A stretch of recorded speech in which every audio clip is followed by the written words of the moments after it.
In 1983, from a small boat, some divers jumped into the Arabian Sea. They were going to search for something in the depths of the sea. But deep below the surface, miles away from world above, the divers found something that would shock the whole world. A huge underwater city. It looked like an urban city of today was living under the ocean, complete with high walls, roads, statues, palaces, and a well-planned city. Seeing such a city under the ocean, all the divers were shocked. Astonished by their find, the divers collected stone samples, revealing a connection to the ancient period mentioned in the Mahabharata. This city is none other than the legendary city of Lord Krishna, Dwarka. But is Dwarka merely a mythical tale from the pages of the Mahabharata? Or does it hold a piece of India's lost history? Let's uncover the mystery of Dwarka and uncover the secrets it holds. According to the 10th chapter of Bhagavad Purana, after killing the tyrannical ruler Kamsa, Lord Krishna started living in Mathura with the Yadav dynasty. Angered by the death of Kamsa, his father-in-law Jarasandh attacked Mathura. One after another, Jarasandh attacked Mathura 17 times. And troubled by these continuous attacks and concerned with the safety of his people, Lord Krishna decided to leave Mathura and settle somewhere safe. So he decided to establish a big city on the sea. But it wasn't possible without the permission of the sea god. So Lord Krishna prayed to the sea god, who granted him 12 yojanas of land by the sea. Then, on this land, the divine architect Vishwakarma skillfully began constructing the magnificent city of Dwarka. Surrounded by colossal walls, this city was an excellent example of architecture. Roads, gold palaces, gardens, ponds, city gates, and everything was built with a great structure. The city grew quickly, boasting around 900 royal palaces capable of accommodating thousands of people. The city was entirely enclosed by fortifications, and only ships could reach it. But an interesting question lingers. How could the magnificent city established by Lord Krishna end up sinking into the very sea it stood upon? Hindu epics suggest that there are various incidents that led to the submersion of Dwarka. According to the Mahabharata, Lord Krishna participated in the Mahabharata war on behalf of the Pandavas, leading to the victory of Pandavas and the defeat of the Kauravas. Overwhelmed by the grief of the death of her 100 sons, Gandhari, in anger, cursed Lord Krishna that just as the Kauravas dynasty met destruction, the entire Yadav dynasty would also be destroyed. Lord Krishna knew that his dynasty is destined to be destroyed by a fight within themselves. That's why he accepted the curse. But there was another curse, which would cause the destruction of the Yadava dynasty. Once, many great sages came to Dwarka to visit Lord Krishna. Seeing them, Lord Krishna's son, Samba, and some of his friends decided to play a prank on them. They dressed Samba as a pregnant woman and asked the sages to predict whether the baby would be a boy or a girl. The sages got angry and cursed the boys that Samba would give birth to an iron mace, which will be the cause of the destruction of the Yadav dynasty. The next day, Samba developed labor pains and soon delivered an iron mace. When Lord Krishna's grandfather, King Ugrasena, came to know about this, he ordered Samba to crush the mace into powder and cast it into the sea. They began grinding the mace, but finding the task too tedious, threw it into the sea without fully grinding it. Time rolled by, and a piece of the mace was swallowed by a fish. This fish was caught by a hunter named Jara, and when it was cut open, the same piece of iron came out of its stomach.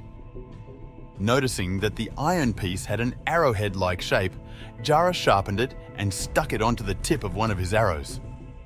But how did the iron mace become the cause of destruction of the Yadav dynasty?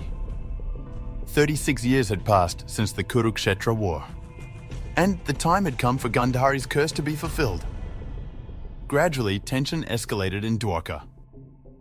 The Yadav dynasty was consumed by the intoxication of alcohol, and they started fighting with each other. This fight escalated so much that there was a war within the Yadav dynasty. Even Lord Krishna's sons started fighting with each other.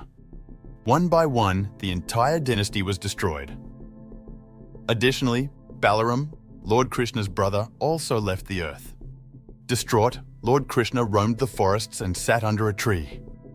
At that moment, Jara mistakenly shot an arrow at Lord Krishna's foot, thinking it was a deer's mouth.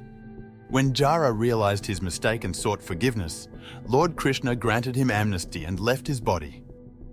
Arjuna, upon receiving the news of Lord Krishna's departure, rushed to Dwarka. As he approached Dwarka, the once glorious and magnificent city now resembled a lonely, leafless tree, engulfed in flames. The lively streets, once full of joy, were now filled with the cries of women and children. The river, which used to flow happily by Dwarka, now carried the remains of the battle. But Arjuna composed himself and got survivors out of there safely.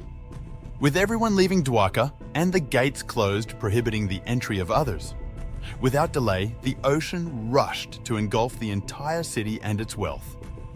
All the structures within the city were consumed by the furiously approaching gigantic waves. The whole city was consumed in no matter of time. With Lord Krishna's departure, the ocean took back what was given to Lord Krishna. Archaeological discoveries. Dwarka has remained a mystery, but today, excavations are being carried out underwater to uncover its secrets. Let's find out what our archaeologists say about it. The present Dwarka has two parts: Dwarka, a city by the sea, and Beit Dwarka, an island in the middle of the sea. For many years, Dwarka was dismissed as a story and a lie. Even after searching for a long time, there was no evidence that could prove that this beautiful city was actually real. In 1930, the search began, leading to many discoveries in Beit Dwarka. In 1963, the first archaeological excavation was conducted here, in which many old artifacts and statues were found. In the subsequent years, from 1983-1990, Dr. S.R. Rao and his team conducted an underwater archaeological mission. After searching in the water for many days, they found the remains of a remarkable submerged city, complete with well-preserved city walls, stones, pillars, statues, and an irrigation system. But how could it be possible to guess that the ruins found way below the ground level were of Lord Krishna's kingdom Dwarka? The underwater excavations yielded a variety of artifacts, including seal wall structures, iron objects, pottery, and stone objects like blades, stool anchors, and notably triangular-shaped three-hole anchors. But these artifacts can be of any time. So how can that be considered as strong evidence? To establish a stronger case, archaeologists decided to compare the evidence with ancient texts, and that's why the archaeologists started measuring the submerged city's area.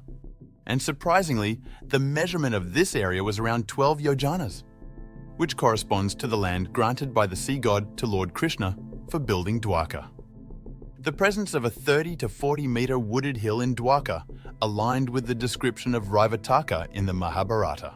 In the ocean, 6 fortified structures were found, and these structures match well with the description of Dwarka city found in the Skanda Purana.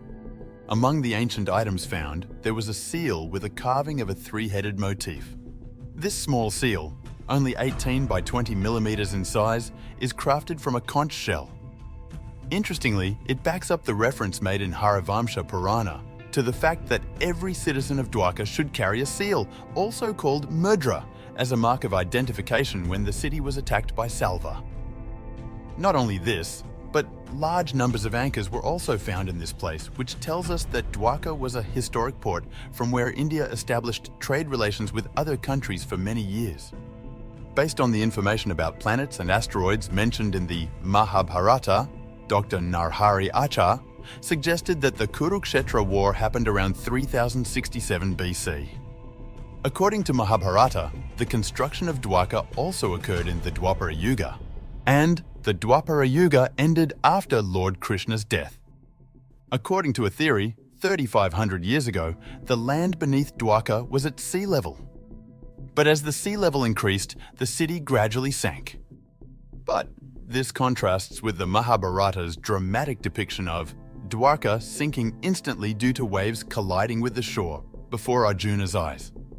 Nevertheless, skeptics argue that the geological landscape of coastal areas can change significantly over thousands of years. This is due to natural processes such as tectonic shifts, erosion, and sedimentation. the underwater structures discovered may be the result of geological evolution rather than a submerged ancient city. Furthermore, some scholars argue that the discovered artifacts, like seal wall structures and anchors, could be from different historical periods or unrelated to Dwarka. And there is a lack of compelling evidence linking the submerged city definitively to the historical Dwarka associated with Lord Krishna. Today, many people consider Mahabharata, Ramayana, Puranas, and other ancient stories as myths. But archaeological findings indicate that the events mentioned in the Mahabharata about 35 cities are still present. Archaeological findings confirm the existence of these cities, such as Indraprastha, today's Delhi, Hastinapura in modern-day Meerut district, Kurukshetra in Haryana, and Gandhara in present-day Afghanistan. Similarly, Dwarka is a city in Gujarat. But it's not just Dwarka. Numerous other discoveries also indicate that human existence on Earth predates the times of Indus Valley civilizations by thousands of years. If you enjoyed this video, please subscribe and share it. Additionally, let us know in comments which other topics you would like to know about. For more unheard, unsaid, and unseen stories, please subscribe. See you in the next one.